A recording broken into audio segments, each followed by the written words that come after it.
पीढ़ी का काम है। जो बाबा तुलसी ने कहा, निंदक नियरे राखी आंगन कुटी छवाए।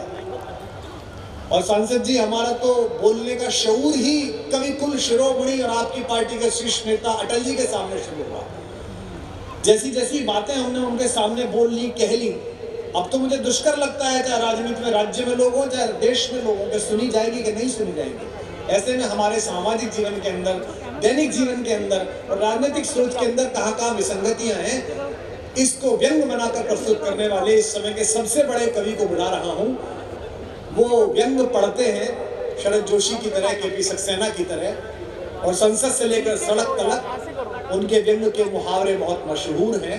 मैं चाहता हूं कि एक बार आप संपत सरल जी के लिए जोरदार तालियां बजाकर उनका स्वागत करें। भाई संपत सरल। राजनीति पर मैं विशेष कुछ कहूंगा नहीं, हालांकि उन्होंने काफी छेड़ने की कोशिश की है। यहाँ पता है वे किस दिल के क्या सब लोग बाग बैठे हैं। बता रहे थे डॉक्टर कुमार विश्वास की इधर के लोग उधर जा रहे हैं, उधर के इधर जा रहे हैं। ये डॉक्टर साहब थोड़े दिन की समस्या है, बाद में इस तरह के सांसद और विधायक आपको अमेजन और फ्लिपकार्ट पे मिलेंगे। और जो बुजुर्ग बूढ़े नेता हैं जो राजनीति से आउट हो गए, वो भी निराश न हो, अपने आप को OLX पर डाल सकते हैं। इस देश में विचारधारा का संकट है, आइडियोलॉजी का संकट है। माताओं बहनों को लेकर के भी कवियों ने काफी मजाक की, लड़कियों को लेकर के भी हेमंत पांडे ने कुछ अच्छी चुटकियां ली। स्त्री का त्याग संसार में पुरुष से बड़ा है, उसमें भी भारतीय स्त्री। पुरुष होकर के पुरुषों के खिलाफ बोल रहा हूं, महिलाओं को ताली बजानी। वो पति ने डींग हाँकते हुए कहा, पत्नी से मेरा बड़प्पन देख जो तेरे से बिना देखे शादी कर ली। पत्नी बोली, मेरी भी हिम्मत देख जो तेरे को देखने के बाद भी मना नहीं किया।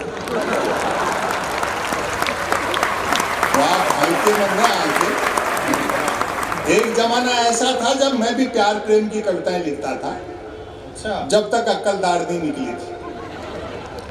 उबासी के बहाने भी किसी लड़की के दांत दिख जाते तो मैं 5-7 गजलें लिख मारता था, भले ही वो उबासी मुझको देख करके ले रही होती। और एक निवेदन कर दूं, बड़ी संख्या में माताएं बहनें बैठी हैं, वो जरूर तालियां बजाएंगी। प्रकृति के, कुदरत के, सृष्टि के नियम बदल सकते हैं, औरत के प्रति पुरुष की मानसिकता नहीं बदल सकती। बात अच्छी लगे तो समर्थन करना। प्रकृति के, कुदरत के, सृष्टि के नियम बदल सकते हैं, औरत के प्रति पुरुष की मानसिकता नहीं बदल सकती। मर्द की फितरत होती है, अर्थी के रास्ते में भी औरत मिल जाए तो 80 साल का मुर्दा भी वाइब्रेशन मोड पर आ जाता है।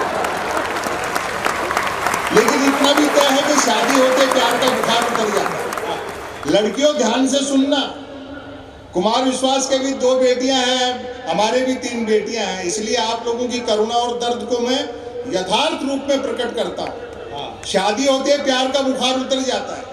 जैसे ही ब्याह की कुनैन खाई, प्यार का मलेरिया गायब। मेरे एक मित्र ने प्रेम विवाह किया। प्यार के दौरान जिस लड़की के साथ जो कंकर झील में फेंके थे, शादी के बाद दाल में निकल रहे। और तालियां इस बात पर उठेंगी, जिस लड़की को लेकर भागा था अब उसको देखते ही भागता है। शादी के 3 दिन बाद मिला, मैंने कहा नया नया प्रेम विवाह किया, पत्नी को लेकर सिनेमा जा, सैर सपाटा करके मंदिर मंदिर भटकता है। वो बोला, भाई साहब सुना है जोड़े ईश्वर बनाता है, बस उसी को ढूंढना। ये वो त्याग और समर्पण का काम है। प्यार मोहब्बत में आदमी को अपना कैरियर तक दांव पर लगाना पड़ता है। मैं ऐसे कई लड़कों को जानता हूं जो कॉलेज के जमाने में मेरे साथ पढ़ते थे, जिन्होंने अपने बाप की गाड़ी कमाई से प्रेमिकाओं को जलेबी खिलाई, आजकल शहर के नामी हलवाई बने हुए। और मेरे मित्र का त्याग तो प्रेम के मामले में बुद्ध से भी बड़ा है। बुद्ध अपनी पत्नी और बेटे को सोता हुआ छोड़कर चले गए थे। वो रोज रात को इंतजार करता है कि लुगाई सोए तो घर में घुसूं। और हिंदी का कवि सम्मेलन है, हिंदी और भारतीय भाषाओं की जो स्थिति। देखो, मैं तो हिंदी साहित्य का विद्यार्थी था, इसलिए मुझसे तो कौन प्रेम करती भाई, मरते हुए पे कौन मरेगा। लेकिन मेरे साथ 2 चीजें ठीक थी, एक तो साहित्य का विद्यार्थी था तो भाषा अच्छी थी, दूसरा मैंने ट्रकों से शेरो शायरी उतार रखी, तो प्रेम करने वाले मुझसे प्रेम पत्र लिखवाते थे। और मैं जिसके प्रेम पत्र लिख देता था उसके 2 नतीजे जरूर निकलते थे, या तो उसकी शादी हो जाती थी या फिर वो पिटता था। हालांकि बात एक ही, आज भी कई मिलते हैं अपनी पत्नी और बच्चों के साथ जो मेरे प्रेम पत्रों की वजह से ब्याहे गए, मुझे देखते ही दांत पीसते हैं कि नालायक जॉर्ज बुश एक अच्छी खासी अमेरिकी फौज को इराक में उलझा दिया। हिंदुस्तानी आदमी आमदन तो छोड़ो, 14 फरवरी को वैलेंटाइन डे आता, उस दिन तक सुख से प्रेम नहीं कर सकता। 14 फरवरी को श्री राम सेना वाले तो ये कह देते कि जो भी प्रेम करता हुआ मिला उसको पीटेंगे, और सरकार पुलिस को ये कह देती कि देखो इस दिन कोई प्रेम से वंचित नहीं रहना चाहिए। जो प्रेम करते हुए मिलते हैं उनको तो श्री राम सेना वाले पीटते हैं, जो नहीं करते उनको पुलिस वाले पीटते हैं। ये वैलेंटाइन डे वगैरह है क्या? मेरे ख्याल से वैलेंटाइन डे एक सोने का हिरण है जिसे बाजार के जंगल में उन कंपनियों ने छोड़ रखा है जो धनुष बाण का बिजनेस करती है। बहुत अच्छे, बहुत अच्छे, वाह। कबीर को, सूर को, तुलसी को, मीरा को पढ़ो तो पता लगे प्रेम दर्शन का विषय, प्रदर्शन का विषय नहीं। वाह। जिन नौजवानों के कंधों पर चुनौतियां हैं देश की, समाज की, परिवार की, दोस्तों एक निवेदन कर दूं, कोई प्यार मोहब्बत जैसी बात नहीं। ये मीडिया, सोशल मीडिया के बंधु बाजार के चक्कर में अपना खेल करते रहते हैं। समय बदल गया, समा का स्थान ट्यूबलाइट ने ले लिया। परवाना जलने की गरज से जाता है तो चिपकली खा जाती है। आए हाय, वाह वाह वाह। काफी शिकायत की, टीका टिप्पणी की मीडिया पे। या बैठे होंगे मीडिया के लोग बाग, बैठे ही होंगे। हाँ, बैठे ही। हाँ, बैठे ही और बैठेंगे। इनकी गलती नहीं है। दरअसल क्या है, जो मीडिया हाउस चलाते हैं, जिनको राज्यसभा की मेंबरी चाहिए, जो अखबार के साथ में दूसरे तरह के 10 धंधे करते हैं, तो वो जो भय और लालच है वो आदमी को सच लिखने से रोकता है। वरना ये तो खरे लोग हैं, कलम जेब में टांग दी, कैमरा कंधे पे लटका दिया और हाथ पीछे बांध दिया, तो ये पत्रकार लोग क्या करेंगे? अब वो धर्मयुग साप्ताहिक हिंदुस्तान, दिनमान, सारिका वाला वो समा नहीं है जब राजेंद्र माथुर के संपादन में नवभारत टाइम्स निकलता था। वो चीजें चली गई। अब तो अखबार 3 चीजों के लिए पढ़े जा रहे हैं: बिजली कटौती, उठावना और राशिफल, और रोज नहीं निकलते। एक दिन तक अखबार के दफ्तर से 2 लोग आगे बोले, संपत सरल जी नया अखबार लॉन्च कर रहे हैं, आप भी ग्राहक बन जाओ।